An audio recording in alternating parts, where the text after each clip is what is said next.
Testing. Hello. So I'm Cam Hill. This is my first time doing stand-up for I was going to say a few things about I'm a comedy virgin or whatever, but that's too cliche.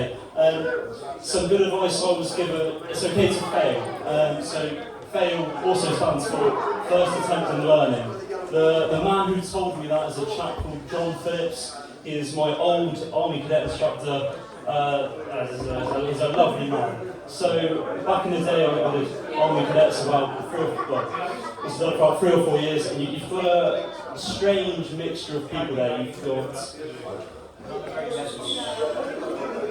You've got summer camps, and you've got the kids whose parents have dumped them off so they can have a week to themselves, or whatever. And you've got the juveniles, the kids who are no good in school. And I'm not exactly sure what bracket I fit into, but my parents are divorced, so from a safeguarding view, all of the cadets, we were given something called ICE, I-I-C-E. That stands for in case of emergency. It just happened to be so that ICE was also John Phillips, and that abbreviation has haunted me for years. Looking around the room tonight, I see so many of you with John Phillips in your drink. So I'm 21 and single. No cheers. Oh, there we go. Call me. And I'm an accountant as well, so good with numbers.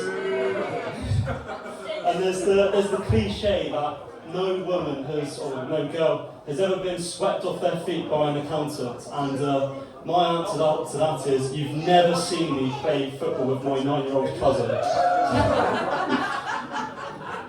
I like to consider myself fun for an accountant. You wouldn't really get too many of us up here. I'm obviously being based in Devon and Cornwall. I work with a lot of agricultural-based farmers, and especially the last 5 years, it's been getting them from manual records onto digital records. I've not lost any of you yet, I hope. And obviously I've been showing them all this digital software and all the uses AI has in their business, and they're saying, Callum, I've been using AI for years. Why are you telling me about artificial insemination now? I'm also doing my chartered accounting exams at the moment, so working up the ladder. And I've had to resit some along the way, and my employer asked me, Callum, why have you failed this one? And I'll go, well, failed. First attempt in learning. I've had a few sports betting losses over the year, and my then partner go, Callum, why have you lost this money?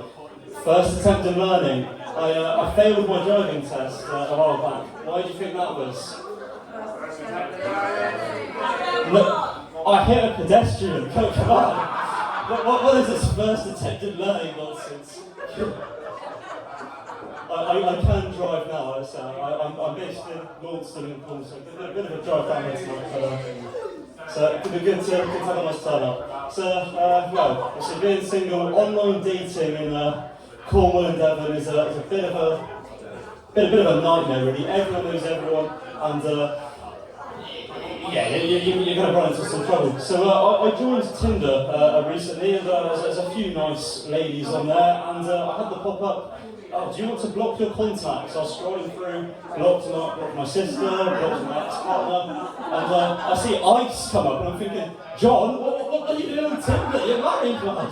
But it's a lovely game. So I've had a few unsuccessful dates, I'm sure everyone here has, and I went to pick up a girl who lived on a farm once, a very, very lovely girl. And the issue is really big, obviously, being in Cornwall, there's not really many mutual places you can meet. If I'm based in Launceston, she's in Falmouth, you have to meet in the middle, in this case, pick her up from my farm. Anyway, as we're driving down the lane, a sheep has escaped onto the farm truck, a little lamb. So we've got out the car, taken it back to a pen, dealt with it all, and then she's doing other stuff with the livestock. 20 minutes later, we're looking at the horses, and she's feeding the straw and that. And I thought, hang on a minute, I've gone on a date to her, I'm sweeping up horse shit in a stable. She just wants free farm labour. What's this all about? And with relationships, in my friend group, there's a nice group of us. they're all in long-term relationships. So my dear friend Reggie, I say the dad of the group, he's been in a relationship for about 3 to 4 years. He gave me some advice. He said, Callum, you've got to kiss a few frogs before you kiss a cow. And I'm thinking, what? So anyway, taking that advice on board, I am no longer allowed to go to Pennywell Farm. So